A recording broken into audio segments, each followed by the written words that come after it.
ശരിയാ ശരിയായി കൃത്യമായി മനസ്സിലാക്കിയ ആൾക്കാരുടെ എണ്ണം മറ്റ് പലരെയും ഭീതിപ്പെടുത്തുന്ന തരത്തിൽ വളരെ വലുതാണ്.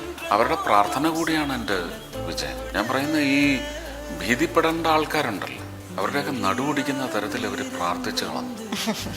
അതാണ് എനിക്ക് വിജയമായിട്ട് ഭവിച്ചുകൊണ്ടിരിക്കുന്നത്.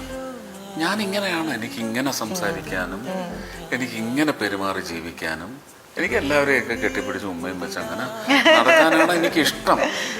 ഞാൻ പറഞ്ഞില്ലേ, ഒരു മാൻകുട്ടിയുടെ അപ്പുറം ഒന്നും എൻ്റെ മനസ്സിലില്ല. മാൻകുട്ടി എന്നാണ് ഞാൻ പറഞ്ഞത്. അപ്പോൾ എനിക്കും വേണം ഒന്ന് ചെന്ന് ഒരു തോളലിന് താഴോട്ട് കയറി ഒന്ന് മൂക്കും കയറ്റി വെച്ച് ഒരു തള്ളമാനിൻ്റെ ഒരു എന്താണ് ആ ഗന്ധവും ആ ചൂടും ഒക്കെ ഒന്ന് ഏറ്റുവാങ്ങണമെന്നുള്ള കൊതിയുള്ള ആൾ തന്നെയാണ്.